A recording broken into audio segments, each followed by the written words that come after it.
Hello મિત્રો, આજે આપણે બનાવવાના છીએ આ પિઝા જેવા દેખાતા પરાઠા. તેમાં સ્ટફિંગ તો છે, બટેકાનો બિલકુલ પણ ઉપયોગ થયેલો નથી. તો તેના માટે આપણે અહીં રેસીપીને ફોલો કરવી પડશે. આ પરાઠા એકદમ હેલ્ધી સુપર ટેસ્ટી પરાઠા બનશે. તો તેના માટે આપણે અહીં ઘઉંનો લોટ લઈ લીધો છે, તેમાં મૂણ નાખી અને થોડુંક સોલ્ટ એડ કરેલું છે. સ્વાદ અનુસાર તમે નમક લઈ શકો. પાણી થોડું પાણી નાખતા જઈ અને આપણે સરસ રીતે પરાઠાનો લોટ બાંધી લેવાનો છે. આ પરાઠાના લોટને આપણે 10 મિનિટનો રેસ્ટ આપી અને આપણે બધું વેજીટેબલ કટિંગ કરી લેવાનું છે. તો તેના માટે આપણે અહીં જોશે કોબી, ગાજર, બીટરૂટ અને કેપ્સિકમ મરચાં. આને તમે સરસ રીતે ખમણી શકો છો યા ઝીણું કટિંગ પણ કરી શકો.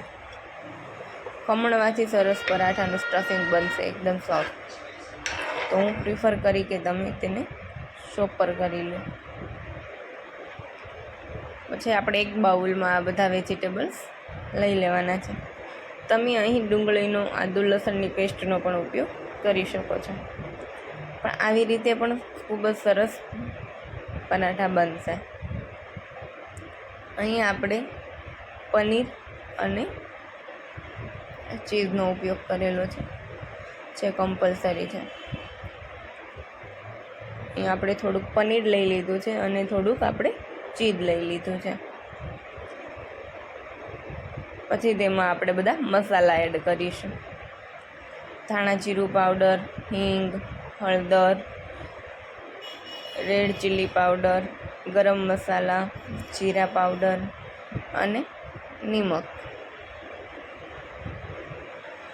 આ બધા મસાલા નાખી અને આપણે તેને સરસ રીતે મિક્સ કરી લેવાના છે. આપણે આમાં પનીર એડ કરેલું છે એટલે આપણો મિક્સર છે એ થોડું ઠીક બની જાય છે.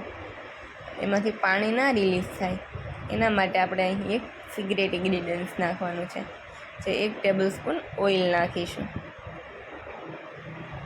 અને આપણે તીખું બનાવવા માટે આપણે અહીં મેં મરચીનો ઉપયોગ કરેલો છે અને થોડા ધાણા, ફ્રેશ ધાણા લઈ લેવાના છે.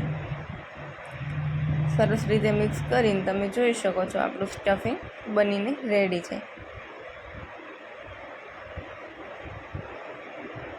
જોઈ શકો છો આવી રીતે આપણું સ્ટફિંગ બનીને રેડી થઈ ગયું છે. પછી આપણે અહીંયા નાના લોયા બનાવી લેવાના છે અને એક લોયામાંથી આપણે એક પરાઠું બનાવીશું. આપણે અહીં 2 રીતે પરાઠા બનાવેલા છે. એક આ રીતે બનાવીશું, જે એક જ રોટલી બનાવી અને એમાં આપણે પરાઠાનું સ્ટફિંગ લગાવી અને આ રીતે પોટલી બનાવી લઈશું. અને એક્સ્ટ્રા જે લોટ છે એને કાઢી લઈશું અને સરસ રીતે પેક કરી અને એકદમ હલકા હાથે વણવાનું છે, નહીંતર સ્ટફિંગ બહાર નીકળી જશે. એકદમ હલકા હાથે આપણે આનું બનાવી લેવાનું છે.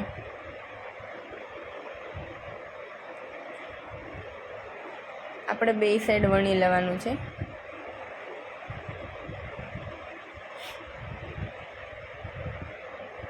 તમે જોઈ શકો છો આ રીતે આપણે આખું પરાઠા વણી લેવાના છે. અને એક બિગનર લોકો માટે આપણે અહીંયા બીજું બનાવેલું છે, જે 2 રોટલી બનાવી અને આપણે એક રોટલી ઉપર સ્ટફિંગ રાખી અને બીજી રોટલીને આપણે ઉપરથી રાખી દેવાની છે. તો આ રીતે 2 રોટલી એક જ સરખા માપની વણી લેવાની અને પછી એક રોટલી ઉપર આપણે આ રીતે સ્ટફિંગ રાખી દઈશું. એક સરખું સ્ટફિંગ આપણે રાખવાનું છે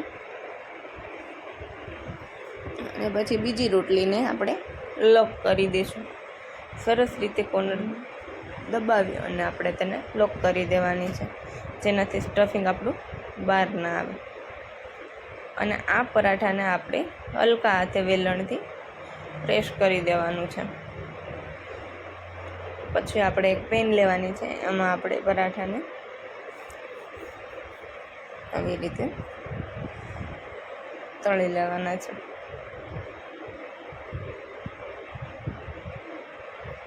બંને સાઈડ આપણે એક સરખા આવી રીતે તળી લેવાના છે.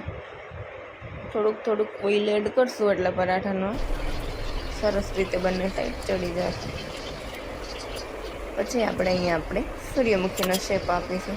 તો તેના માટે આપણે કટિંગ કરી લેવાનું છે. એક વાતનું ધ્યાન રાખવાનું છે કે આપણી જે પરાઠાની કોર્નર છે એ કટ ના થઈ જાય. વચ્ચેનો ભાગ જ આપણે કટ કરી લેવાનો છે. અને પછી આ રીતે આપણે પરાઠાને ખોલી લેવાના છે. તમે જોઈ શકો છો આપણા બંને પરાઠા સરસ રીતે ખુલ્યા છે અને તેનું સ્ટફિંગ પણ આપણને સરસ રીતે દેખાય છે. એક સરખું બધામાં ફેલાયેલું છે. તો આ રીતે આપણે પરાઠાને ખોલી લેવાના છે. અને પછી ઉપરથી ગાર્નિશિંગ માટે પનીર નાખીશું અને ફ્રેશ ધાણા નાખીશું. તો આપણા આ પરાઠા બનીને તૈયાર છે. તમને આ પરાઠાની રેસીપી કેવી લાગી તે જરૂરથી કમેન્ટ કરજો.